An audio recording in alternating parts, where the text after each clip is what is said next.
எல்லோருக்கும் வணக்கம். நான் இப்போ சொல்லப் போற மெசேஜ் என்னன்னு பார்த்தீங்கன்னாக்கா, உடல ஆரோக்கியமாக வச்சிருக்கலாம் அப்படின்னு நம்ம எல்லோரும் நெனைப்போம் இல்லையா? அத வை வை வச்சுக்கிறதுக்கான வழிமுறைகள், உடல ஆரோக்கியமா வைத்துக்கொள்ள சில வழிமுறைகள சொல்றேன். நீங்களும் ஃபாலோ பண்ணுங்க. கண்டிப்பா உங்க உடல வந்து ஆரோக்கியமா வச்சுக்கலாம். ஓகேங்களா? அம் எல்லாருமே நம்ம உடல ஆரோக்கியமா வச்சுக்கணும் அப்படின்னு நெனைப்பாங்க. ஆனா அவங்களால வச்சுக்கவே முடியாது. ரீசன் என்னன்னா, இப்போ காலையில நம்ம எக்சர்சைஸ் பண்ணணும்னு நெனைப்போம். ஆனா நம்மளால பண்ண முடியாது. அப்படின்னா காலையில நம்மளால பண்ண முடியலன்னா கூடி, நம்ம ஏதாவது வேலை செஞ்சுட்டு இருப்போம் இல்லையா? அந்த டைம்ல கொஞ்சம் கொஞ்சம் ஒரு 5 நிமிஷம், 10 நிமிஷம் அந்த மாரி செய்யலாம். படிகள்லாம் ஸ்டெப்ஸ்ல எல்லாம் ஏறி இறங்கலாம். அடிக்கடி கொஞ்சம் வாக் போலாம். அப்புறம் சிஸ்டம்லயே உட்காந்துக்கோங்க. ஒரு 1/2 அன் ஹவர், 1 ஹவர் ஒன்ஸு அப்படியே கண்ண எல்லா பக்கமும் சுழற்றி, கண்களுக்கு இது பண்ணலாம். கை கால்ல நீட்டி மடக்கலாம். மூச்சு பயிற்சி செய்யலாம். இதெல்லாம் ஒரு 5 மினிட்ஸ் செஞ்சா போதும். ரொம்ப ஒரு 1/2 மணி நேரம், 1 மணி நேரம் தான் எடுத்துக்கணும் அப்படின்னு கிடையாது. ஒரு 1 ஹவருக்குள்ள ஒரு 5 நிமிஷம் நம்ம எடுக்கிறதுல தப்பு இல்ல இல்லையா? அத மாரி செய்யலாம். ஓகேங்களா? அதுக்கப்புறமா தினமும் 3 வேள மூக்கு முட்ட அசைவ பொருள சாப்பிடக்கூடாது. சரிங்களா? அத கொஞ்சம் ஒத்தி வைக்கணும். அத அது ஆரோக்கியமானதே இல்ல. ஆ தினமும் 5 முறை காய்கறி மற்றும் பழங்கள சாப்பிடுறது ரொம்ப ரொம்ப நல்லது. பெரும்பாலா பெரும்பாலான பொருள் வேக வைக்காததா இருக்கணும் காய்கறிகள். ஓகேங்களா? சில காய்கறிகள் பாதி வேக வைத்து சாப்பிடலாம். அதுக்கப்புறமா பார்த்தோம்னா, ரொம்ப டயர்டா இருக்கு. ஒரு காஃபி குடிப்போம். போர் அடிக்குது. ஒரு காஃபி குடிப்போம். ஃப்ரெண்ட்ஸ் வந்துட்டாங்க. ஒரு காஃபி குடிப்போம். இப்படி எதுக்கெடுத்தாலும் காஃபி குடிக்கிறதுக்கு ஒரு ஃபுல் ஸ்டாப் வைங்க. தூய்மையான தண்ணி, நல்ல தண்ணி குடிங்க. மூலிகை தண்ணி குடிங்க. எலுமிச்சை சாறு இருக்கு.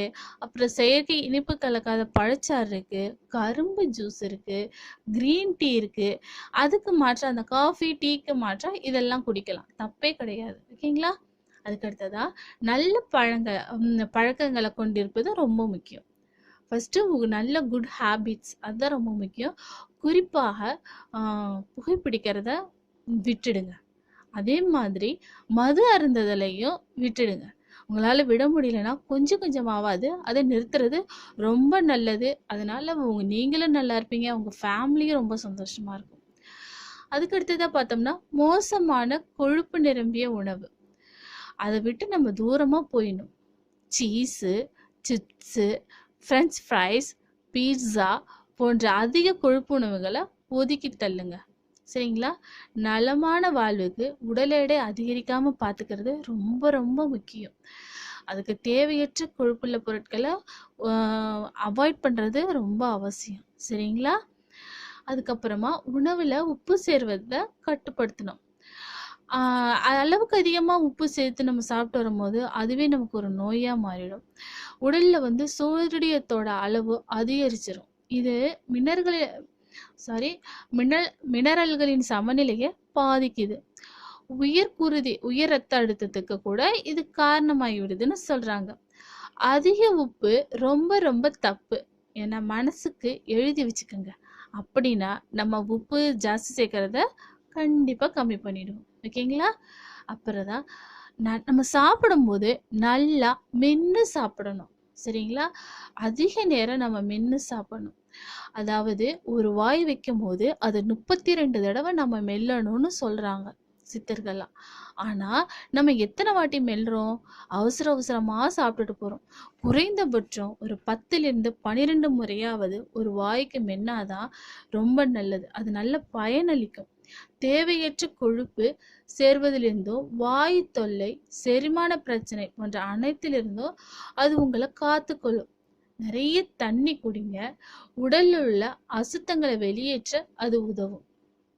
முக்கியமா சாப்பிட்ட பிறகு குளிர்ந்த நீரை, சில் வாட்டர், பச்சை தண்ணி இது ரெண்டுத்தையும் குடிக்கவே கூடாது.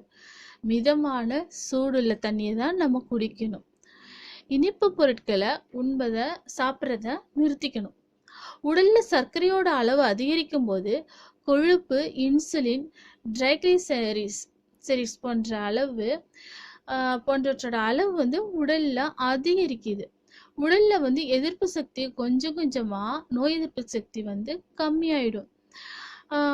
நம்ம வாங்குற பொருள்ல glucose, sucrose, lactose, corn sugar என எழுதப்பட்டிருப்பவை எல்லாமே இனிப்பு பொருட்கள் தான். எலும்பு வலிமையா இருக்க வேண்டியது உடல்ல உள்ள மிக முக்கியமான தேவை. இல்லைன்னா ஆஸ்டியோபோரோசிஸ் போன்ற எலும்பு உடை, அதாவது எலும்பு உடையும் அந்த மாதிரி ஒரு நோய் வந்துடும். வந்து நமக்கு பெரும் சிக்கலை உண்டு பண்ணிடும். அதனால உடலுக்கு கால்சியம் சத்து அதிகம் கிடைக்கக்கூடிய உணவை தவறாம நம்ம எடுத்துக்கணும். எலும்போட உறுதியை நீர்த்து போக செய்யும் குளிர்பானங்களை, அதாவது கோக், பெப்சி போன்றவற்றை நம்ம குடிக்கவே கூடாது. அது இல்லாம நம்ம அதாவது இந்த இயற்கையான பழ ஜூஸு, எலுமிச்சை ஜூஸு, சாத்துக்குடி ஜூஸு, கரும்பு ஜூஸு இதை மாதிரி குடிக்கலாம், தப்பே கிடையாது.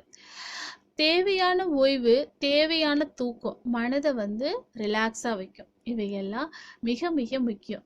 வேலைன்னு எந்நேரமும் அலையாம உடலுக்கும் மனசுக்கும் மகிழ்ச்சி அளிக்கும் செயல்களை தினமும் சற்று நேரம் செய்யுங்க.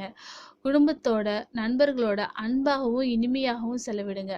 நிமிடம் ஆரோக்கியமாகவும் உடலுக்கு வழிவகுக்கும். நம்ம சரீரமும் சரி, நம்ம மனசும் சரி சந்தோஷமாகவும் அமைதியாகவும் இருக்கும். ஆரோக்கியத்துக்கும் வழிவகுக்கும். இந்த மாதிரி மேலும் நல்ல நல்ல தகவல்களுக்கு மறக்காம கீழே உள்ள சப்ஸ்கிரைப் பட்டன் அழுத்தவும். தேங்க்யூ.